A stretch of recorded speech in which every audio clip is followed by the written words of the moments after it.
You really do. So does Tatiana. Do you like social media? Not so much. Okay, all right. Well, the US It's honest. economy and the housing market go hand in hand a majority of the time to help us better understand our real estate. Expert Randy Belly's here, economic expert Tatiana Bailey are back one last time to help to stay informed whether you're looking to buy or sell. Let's go back where we finished off. Sure. Okay. I think we mentioned the 25,000 deposit. We mentioned that, didn't we? Yes. Yeah. We had a quick question about that on social media, actually.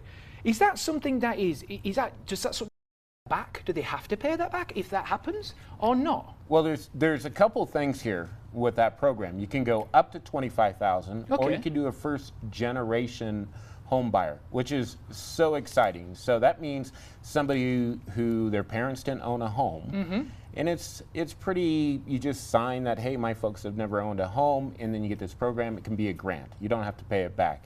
But in that $25,000, you get $25,000.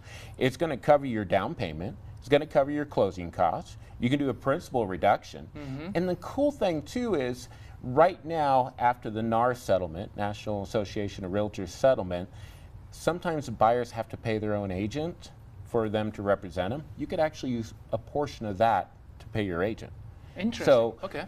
This is an incredible program that Colorado has. We mentioned if Kamala Harris does win the election, okay? What if it goes the other way and President Donald Trump wins? Yes. Okay, how is that going to affect things? Well, we know Trump loves real estate. You know, I think either way, it could be really good, hopefully. I mean, I'll let Tatiana answer this, but for us, I mean, with Trump, he loves real estate. He understands the concept of when you get somebody into a home, it helps the economy. They go to Home Depot, they buy furniture, they do this. It stimulates everything, especially that first-time home buyer.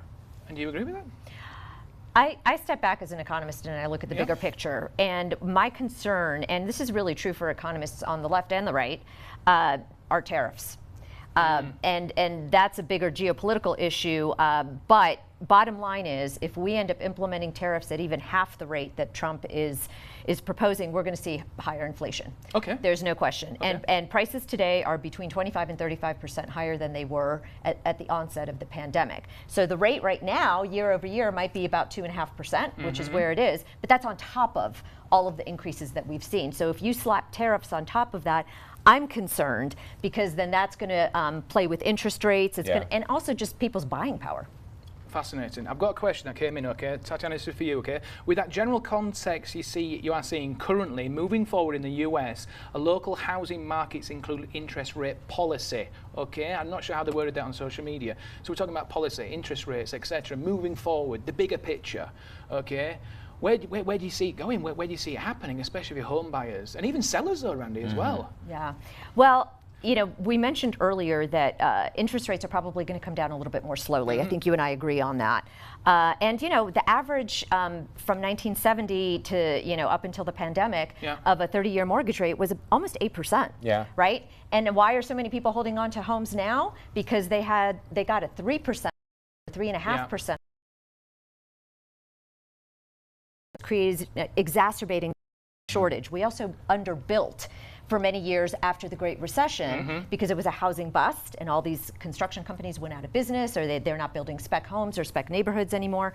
So we're kind of in a jam right now as far as housing goes. So as soon as interest rates can start to come down a little bit more, we're not going to see 3% again. I think you would agree with that. But it's still a really good deal to buy a home. It's still the primary mechanism to accumulate wealth. So what I'm telling a lot of people is take advantage of the fact that new home prices are actually have leveled off and even decreased a little bit. Existing homes is a different story, precisely because people don't want to move with their low interest rates. So, you know, as interest rates come down, hopefully, and as new homes in particular, you know, level off and even decline a little bit, and a lot of buyers are also giving incentives, that's where I would go. Would you agree with the new homes, Tatiana? I do agree. Yeah. Absolutely agree with that. I mean, we get a lot of comments on our social media about people going, oh, the market is just going to bust and housing prices will drop. And that's just not true. There's just not enough inventory Right. out there. And that's what people need to think about, is there's not an inventory. You know, in 08, when that market went, I was in it.